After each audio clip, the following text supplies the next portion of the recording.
Good evening आप सभी प्यारे विद्यार्थियों को। गार्गी क्लासेज हनुमानगढ़ के ऑनलाइन वीडियो यूट्यूब चैनल पर आप सभी का स्वागत अभिनंदन है। भारतीय राज्य व्यवस्था इंडियन पॉलिटी की वीडियो सीरीज में हम लगातार आगे बढ़ रहे हैं। इससे पहले हमने भारतीय राज्य व्यवस्था से संबंधित भारतीय संविधान के निर्माण की संपूर्ण प्रक्रिया और संविधान की प्रस्तावना उनके बारे में हमने डिटेल में चर्चा कर ली है। आज का जो हमारा वीडियो लेक्चर है वो डिपेंड रहने वाला है एक महत्वपूर्ण टॉपिक के ऊपर, भारतीय संविधान में शामिल अनुसूचियां। अनुसूचियां क्या होती है, संविधान में अनुसूचियां कितनी थी हमारे, और वर्तमान में अनुसूचियों की पोजीशन क्या है, इन सब के बारे में हम इस वीडियो लेक्चर में डिस्कशन करने वाले हैं। तो सबसे पहले मैं आपको बता दूं कि जब भारतीय संविधान 26 जनवरी 1950 को लागू किया गया था, अपने मूल स्वरूप में इसको भारतीय संविधान को अपनाया गया था या इसको लागू किया गया था। उस समय भारतीय संविधान के स्टार्ट में एक प्रस्तावना लिखी हुई थी। प्रस्तावना के बाद में भारतीय संविधान के भाग शुरू हो रहे थे जिनकी संख्या 22 थी। मूल भारतीय संविधान के अंदर 22 भाग जो है उनको शामिल किया गया था। 22 पार्ट्स जो है वो संविधान के 26 जनवरी 1950 वाले संविधान में शामिल थे। इसके अलावा इन 22 भागों को आगे 395 अनुच्छेदों के अंदर विभाजित किया हुआ था। अनुच्छेद आर्टिकल्स जो है वो 395 थे हमारे मूल संविधान में, प्लस इसके साथ साथ भारतीय संविधान में 8 शेड्यूल्स जो हैं, 8 जो अनुसूचियां हैं, उनके बारे में भी संविधान के अंदर इनको जगह दी गई थी। अब अनुसूचियां जो होती है ये वास्तव में क्या होता है, होता तो आर्टिकल का ही एक भाग है, लेकिन आर्टिकल की तरह ये प्रभावी नहीं होती है, आर्टिकल की तरह इनमें शक्तियां नहीं होती है। कहने का मतलब शक्तिशाली या संविधान को जो शक्तियां मिलती है, चाहे हमारे संविधान के अंदर संसद अपनी शक्तियों का प्रयोग करती है, चाहे कार्यपालिका करती है, चाहे न्यायपालिका करती है, उन तमाम संस्थाओं को जो शक्तियां प्रदान करने वाला जो भाग है हमारा वो आर्टिकल होता है, अनुच्छेद होता है। अनुच्छेद से ही शक्ति मिलती है। इससे पहले हमने प्रस्तावना में भी यही देखा था कि प्रस्तावना जो है वो संविधान का भाग तो होती है लेकिन शक्ति का स्रोत नहीं हो सकती। मतलब संसद जो है वो प्रस्तावना की किसी लैंग्वेज से किसी प्रकार की पावर जो है वो प्राप्त नहीं करती है। वैसे ही अनुसूचियां जो होती है ये अनुच्छेदों की भांति या अनुच्छेदों की तरह जो है वो प्रभावी नहीं होती है, इफेक्टिव नहीं होती है, हालांकि ये अनुच्छेदों से जुड़ी हुई होती है। ठीक है, तो कहने का मतलब जो अनुच्छेदों के अंदर समान समान बातें संविधान की अलग अलग जगह लिखी हुई थी, उनको हमने एक टेबल के रूप में या एक जगह हमने उनको क्या कर दिया, एकीकृत कर दिया है, ताकि वो सारी चीजें हमें एक ही जगह से प्राप्त हो जाए। तो ये शेड्यूल्स कितनी थी, तो मूल भारतीय संविधान में मैंने बताया इन शेड्यूल्स की संख्या जो हमारे पास कितनी थी, 8 थी। 8 अनुसूचियां शामिल थी। लेकिन बाद में टाइम टू टाइम हमने इसमें संशोधन करके संविधान संशोधन की प्रक्रिया अपनाकर और 4 अनुसूचियां इसके अंदर हमने और शामिल कर दी। तो कुल मिला के वर्तमान संविधान की अगर मैं बात करूं तो अनुसूचियों की संख्या हमारे पास कितनी है, 12 है, जबकि मूल संविधान के अंदर ये अनुसूचियां जो है उनकी संख्या कितनी थी, 8 थी। अब इन अनुसूचियों की विषय वस्तु क्या है, क्या क्या चीजें इन अनुसूचियों के अंदर जगह दी गई है, उनके बारे में अपने थोड़ी सी डिटेल में चर्चा कर लेते हैं। देखिए आप, अनुसूची फर्स्ट की अगर मैं बात करूं कि अनुसूची फर्स्ट जो है वो किसके बारे में बताती है, तो देखिए अनुसूची फर्स्ट की विषय वस्तु क्या है।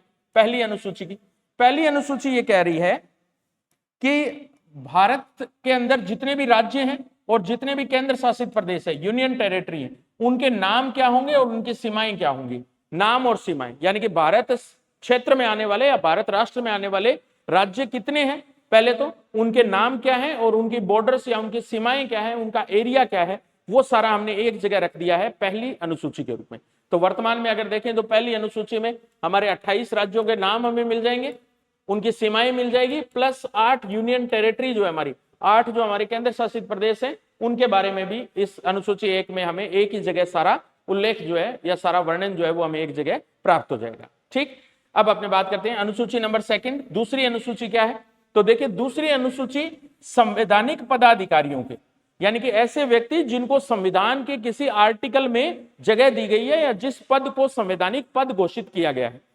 तो संवैधानिक पदों वाले जो पदाधिकारी हैं उनके 3 चीजें हमें बताएगी, उनके वेतन के बारे में, उनके भत्तों के बारे में और उनकी पेंशन के बारे में। उनके वेतन, भत्ते और पेंशन से संबंधित होगी ये अनुसूची। और इसकी विशेष बात यह होगी कि इन संवैधानिक पदाधिकारियों के ये वेतन, भत्ते और पेंशन संचित निधि पर भारित होंगे। संचित निधि पर क्या होंगे, भारित होंगे। सरकार जो होती है या हमारे पास केंद्र जो होता है, संघ जो होता है, उसकी अपनी संचित निधि होती है और राज्यों के पास अपनी संचित निधि होती है। तो एक को हम केंद्र की संचित निधि बोलते हैं और एक को हम राज्य की संचित निधि बोलते हैं। तो सरकार के पास जो भी फंड होता है, जो भी पैसे होते हैं उसके पास, वो जिस फंड के अंदर या जिस जगह, जिस फंड के अंदर वो रखती है उसको अपने संचित निधि बोलते हैं। हालांकि ये निधि या फंड और भी प्रकार के होते हैं, लेकिन हम जिसकी अभी बात कर रहे हैं वो है संचित निधि। तो ये जो संवैधानिक पदाधिकारी हैं इन सब के वेतन संचित निधि से दिए जाएंगे। भारित होने का मतलब क्या है? भारित होने का मतलब यह है कि जब तक वो अब इस पद के ऊपर हैं संवैधानिक पदाधिकारी के रूप में, तब तक उनके वेतन भत्ते पेंशन के अंदर किसी प्रकार की कोई कटौती नहीं की जा सकती। जितना वेतन उनका डिसाइड हो गया उससे बढ़ाया जरूर जा सकता है वेतन, लेकिन उस वेतन के अंदर कटौती नहीं की जा सकती। दूसरी महत्वपूर्ण बात यह है कि संसद के अंदर भी जब भी वेतन भत्तों की बात उठेगी उन पदाधिकारियों के, तो उस बात में कहीं भी आलोचना का तथ्य नहीं होना चाहिए। मतलब इन संवैधानिक पदाधिकारियों को मिलने वाले वेतन भत्ते और पेंशन के ऊपर संसद में कोई नकारात्मक प्रकार की चर्चा नहीं की जा सकती। तो ये दो बातें अगर हो जाए तो उस वेतन को हम बोलते हैं संचित निधि पर भारित वेतन। तो संचित निधि पर भारित वेतन केंद्र की संचित निधि से भी दिए जाएंगे और राज्य जो संवैधानिक पदाधिकारी होते हैं उनको राज्य की संचित निधि से ये दिए जाएंगे। तो सबसे पहले हम बात करते हैं कि केंद्र की संचित निधि से किन पदाधिकारियों को वेतन दिए जाते हैं। तो सबसे पहला पद आता है इसमें भारत का राष्ट्रपति। राष्ट्रपति को मिलने वाला वेतन भत्ते और पेंशन केंद्र की संचित निधि से दिए जाते हैं। इसके बाद में दो सदन हमारे संसद के हम देखते हैं, लोकसभा और राज्यसभा। तो राज्यसभा का जो पदाधिकारी होता है, मुख्य पदाधिकारी, उसको हम सभापति बोलते हैं और इसके सहायक के तौर पर या इसके अधीनस्थ तो नहीं कहूंगा मैं, लेकिन इसके सहायक के तौर पर दूसरा जो व्यक्ति काम करता है वो है उपसभापति। उपसभापति, तो सभापति और उपसभापति जो है इनके पद जो है, इनके वेतन जो है वो संचित निधि से दिए जाएंगे। फिर लोकसभा के अंदर भी सेम ऐसा ही अध्यक्ष और उपाध्यक्ष होते हैं, उनके वेतन और भत्ते। इसके बाद में हमारा जो सुप्रीम कोर्ट है, हमारा जो सर्वोच्च न्यायालय है, उस सर्वोच्च न्यायालय का कोई भी न्यायाधीश हो, चाहे मुख्य न्यायाधीश हो चाहे अन्य न्यायाधीश हो, उनके जितने वेतन भत्ते पेंशन है वो भी सारे केंद्र की संचित निधि से दिए होंगे। और लास्ट में भारत का एक संवैधानिक पद और होता है जिसको हम सीएजी बोलते हैं।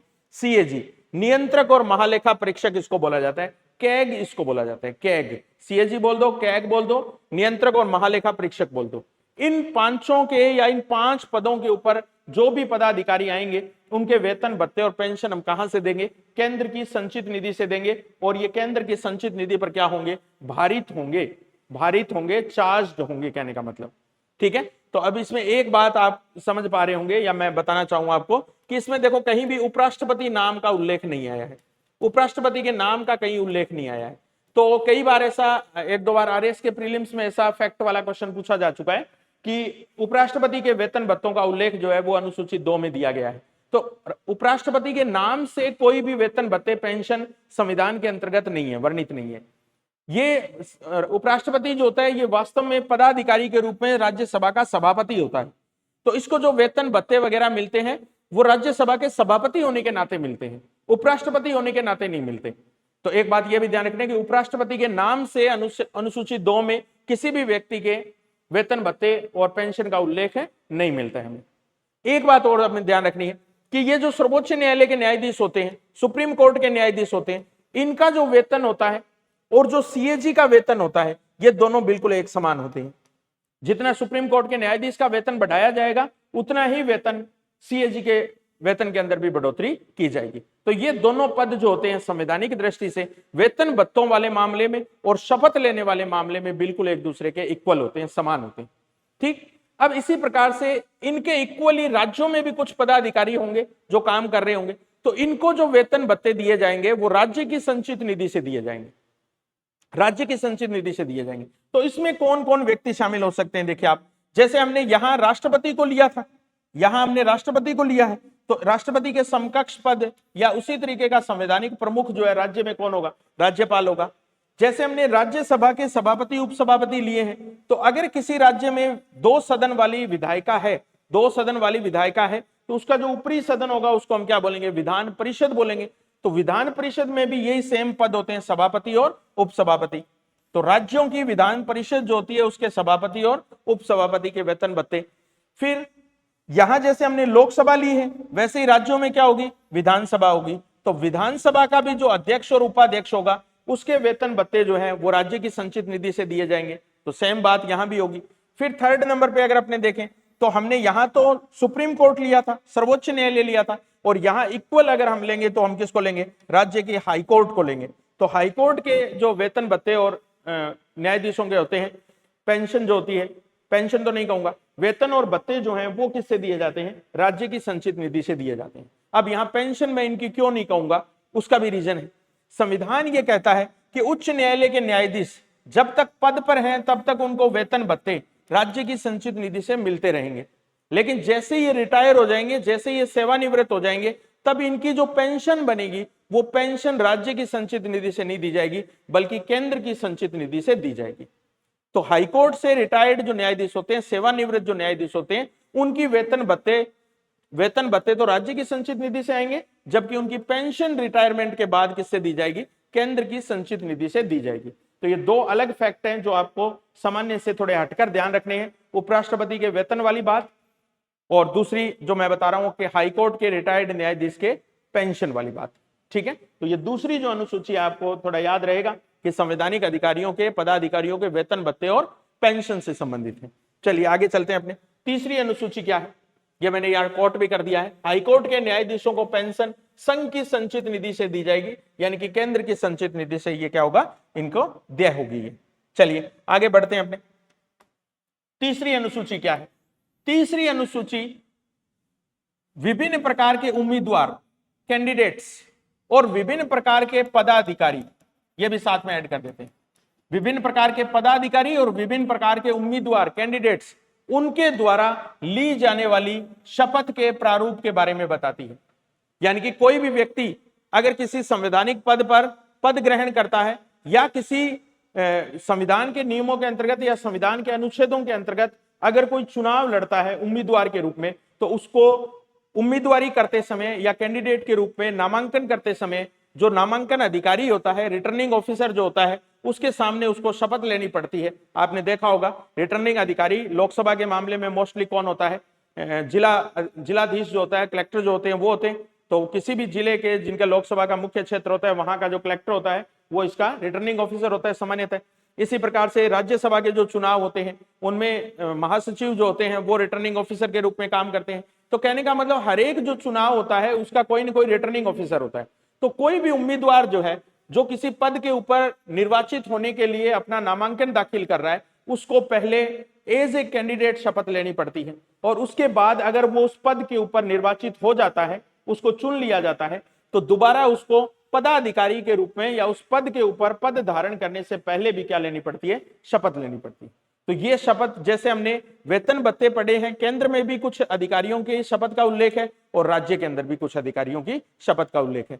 तो पहले हम बात करते हैं कि केंद्र में किन किन पदाधिकारियों की या किन किन उम्मीदवारों की शपथ का उल्लेख हमें दिखाई देता है। तो देखिए नंबर फर्स्ट पर सांसद पद का उम्मीदवार, जो संसद के लिए जो उम्मीदवार होगा, चाहे वो राज्यसभा का हो चाहे वो लोकसभा का हो, राज्यसभा और लोकसभा का जो कैंडिडेट होता है, जो चुनाव लड़ने के लिए अपना नामांकन भर रहा है, अभी तक वो निर्वाचित नहीं हुआ है, अभी तक सिर्फ वो क्या कर रहा है, अपना नामांकन दाखिल कर रहा है। तो कैंडिडेट तो बहुत सारे हो सकते हैं। तो सभी कैंडिडेट अपने उम्मीदवारी करते समय, अपनी उम्मीदवारी जताते समय पहले क्या लेंगे, उस पद के बारे में शपथ ग्रहण करेंगे। ठीक है, शपथ का प्रारूप जो है वो क्या होगा, तो वो अनुसूची नंबर 3 के अंदर दिया हुआ है। सेम उसी प्रारूप में उनको क्या लेनी पड़ती है, शपथ लेनी पड़ती है। तो ये हमारे पास कौन कौन होंगे, देखो सांसद पद का उम्मीदवार नंबर 1, अगर वो सांसद चुन लिया जाता है तो दोबारा उसको संसद के अंदर सांसद पद की शपथ दोबारा लेनी पड़ती है, वो सांसद की शपथ कहलाएगी। तीसरी, इन सांसदों में से ही कुछ सांसद ऐसे होंगे जो सरकार में क्या बनेंगे, मंत्री बनेंगे। तो मंत्री की शपथ, इवन की जो प्रधानमंत्री होता है उसकी भी शपथ इसी के अंदर शामिल होगी। वही सेम शपथ जो मंत्री ले रहा है उसी प्रकार की शपथ जो है वो कौन लेगा, प्रधानमंत्री भी लेगा। तो 3 बातें हो गई हमारे पास, सांसद पद का उम्मीदवार, सांसद और उसके बाद में मंत्री। अब सेम टू सेम ऐसी हमें राज्यों में भी दिखाई देगी। देखिए आप राज्यों में कौन कौन से होंगे, तो राज्य में या तो एमएलए होगा, विधानसभा का बोलेंगे तो क्या बोलेंगे, एमएलए, और अगर विधान परिषद का बोलेंगे तो इसको हम क्या बोल देंगे, MLC, member of legislature council, Vidhan Parishad का उम्मीदवार या विधान परिषद के सदस्य का उम्मीदवार। तो एमएलए हो चाहे एमएलसी हो, इनका जो उम्मीदवार होगा उसको भी शपथ लेनी पड़ेगी पहले। इसी प्रकार से जैसे यहां सांसद चुना गया है, यहां कौन चुने जाएंगे, एमएलए चुने जाएंगे या कौन चुने जाएंगे, एमएलसी चुने जाएंगे। तो वो जैसे ही विधानसभा में जाएंगे या जैसे ही विधान परिषद में जाएंगे तो वहां भी उनको अलग से क्या लेनी पड़ेगी, शपथ लेनी पड़ेगी। फिर देखिए जैसे मंत्री यहां बना है सेंटर में, उसी प्रकार का मंत्री कहां बनेगा, राज्यों में भी बनेगा। तो मुख्यमंत्री, सीएम और उसकी जो मंत्री परिषद होगी, उसके जितने मंत्री होंगे वो सारे भी शपथ लेंगे, तो उसका प्रारूप जो है वो भी अनुसूची नंबर 3 में हमें मिलेगा। और कौन हो सकते हैं, देखिए नंबर 4 पर देखें, सर्वोच्च न्यायालय यानी कि सुप्रीम कोर्ट, उसके जो न्यायाधीश होते हैं, सुप्रीम कोर्ट के जो न्यायाधीश होते हैं, देखिए आप जज जो होते हैं, वो भी जब अपने पद के ऊपर पद ग्रहण करेंगे तो वो भी संविधान की या उनकी शपथ का जो प्रारूप है वो अनुसूची नंबर 3 में हमें दिखाई देगा। तो सर्वोच्च न्यायालय के न्यायाधीश की शपथ। इधर राज्यों में देखेंगे तो राज्यों में सुप्रीम कोर्ट तो नहीं होती, क्या होती है, हाई कोर्ट होती है। तो हाई कोर्ट के न्यायाधीश जो होते हैं उनकी शपथ का प्रारूप जो है वो भी अनुसूची नंबर 3 में हमें मिलेगा। फिर और कौन हो सकता है, देखिए अभी मैं बता ही रहा था आपको, भारत का नियंत्रक और महालेखा परीक्षक, जिसको हमने नाम दिया किसका, सीएजी का, सीएजी कैग का नाम दिया जिसको हमने। तो सीएजी जो होता है उसकी शपथ का प्रारूप भी अनुसूची 3 में है। लेकिन यह लिखा हुआ है कि जैसे सुप्रीम कोर्ट के न्यायाधीश की शपथ होगी, सेम टू सेम वैसी शपथ जो है वो किसकी होगी, सीएजी की होगी। तो इनके ना तो वेतन भत्तों में कोई अंतर है दोनों के, और ना ही इनके शपथ के प्रारूप में कोई अंतर है। तो यह प्रश्न भी काफी बार पेपर में पूछा जाता है कि सर्वोच्च न्यायालय के न्यायाधीश के समान शपथ वाला या समान वेतन वाला भारत का दूसरा पद कौन सा है। तो ऐसे पद जो है हमारे पास वो कौन है, सीएजी का पद है, controller and auditor general of India, CAG CAG का पद है। नियंत्रक और महालेखा परीक्षक का जो पद है सेम वो ऐसा ही है।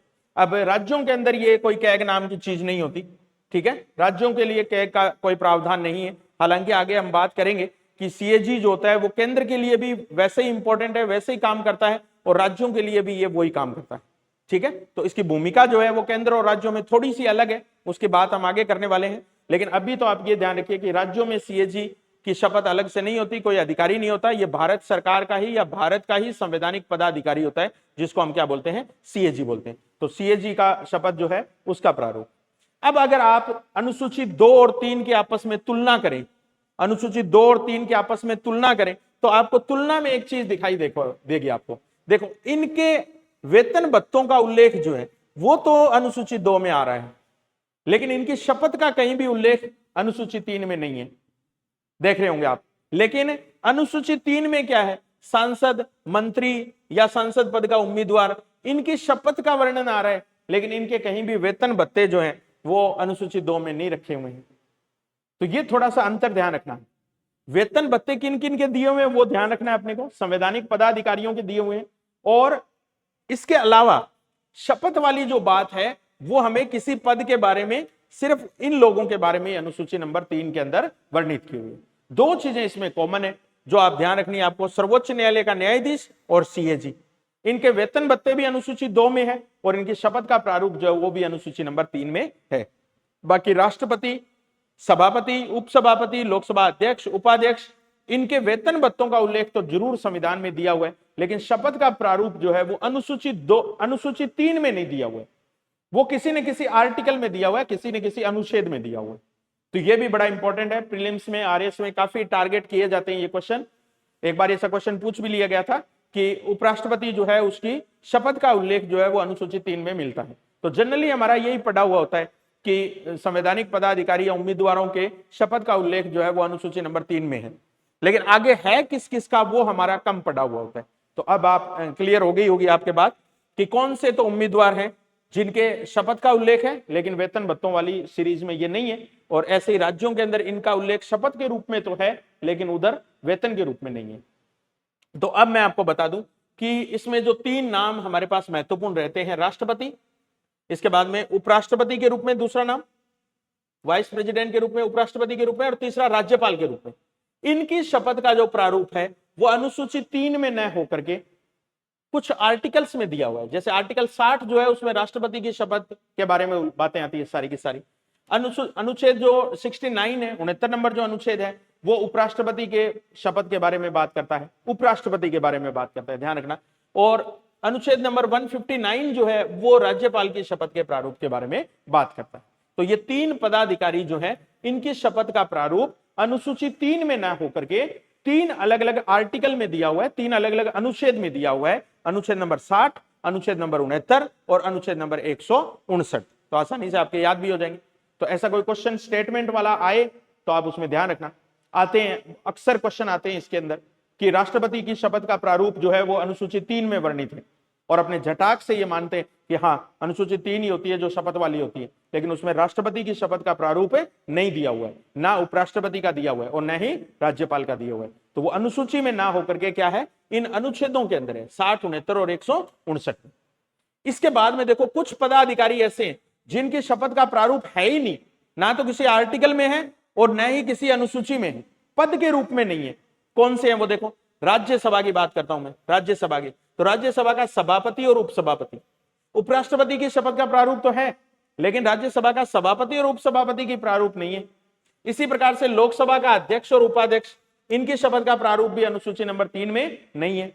फिर और देखते हैं अपने, इनकी अलग से कोई शपथ नहीं होती है, क्योंकि ये हमेशा क्या करते हैं, एक सामान्य मेंबर के रूप में शपथ लेते हैं।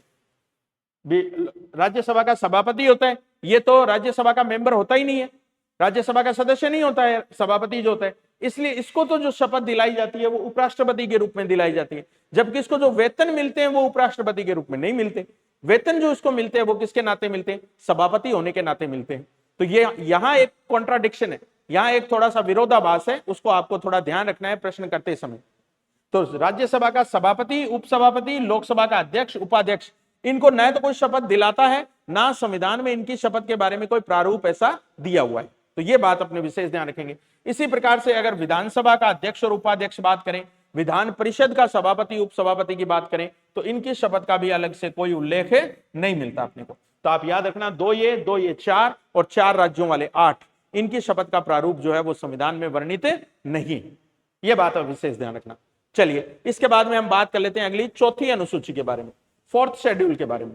तो चौथी अनुसूची जो है वो हमें एक ही बात बताती है कि भारत संघ में जितने राज्य हैं और जितने केंद्र शासित प्रदेश हैं, यूनियन टेरिटरी हैं, उनकी राज्यसभा सीटें कितनी कितनी होंगी।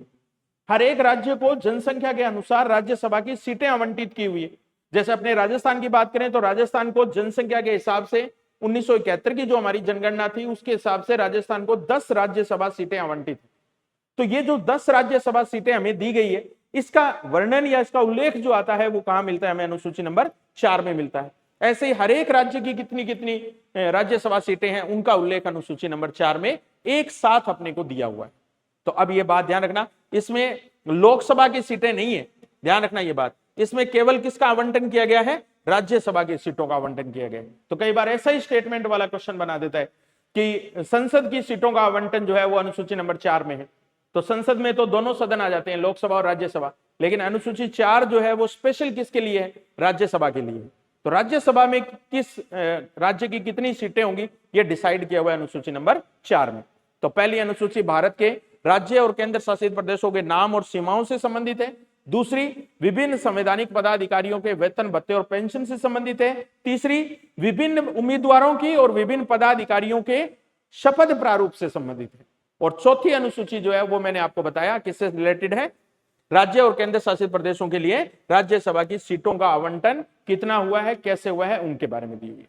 इसके बाद में बात करते हैं अपने 5वीं अनुसूची की, 5th शेड्यूल की।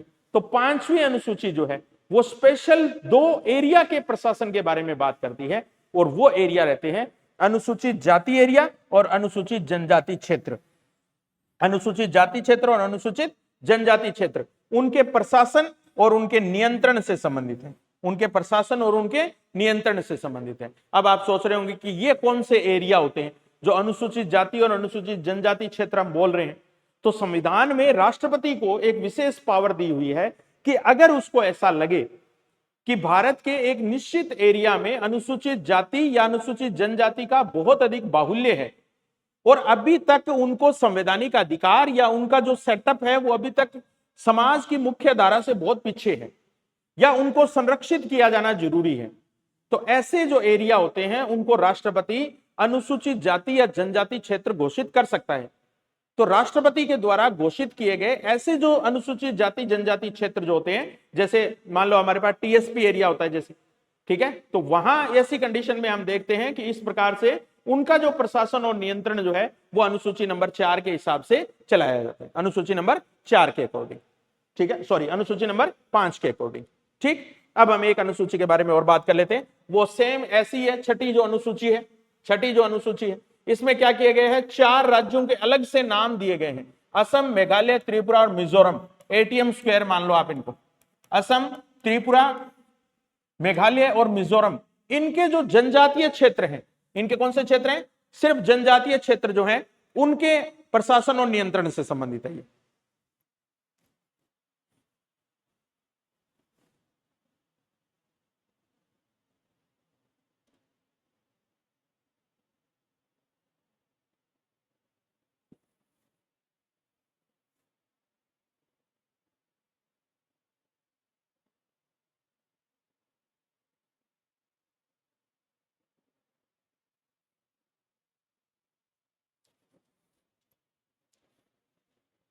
तो इनके प्रशासन और नियंत्रण से संबंधित है ये।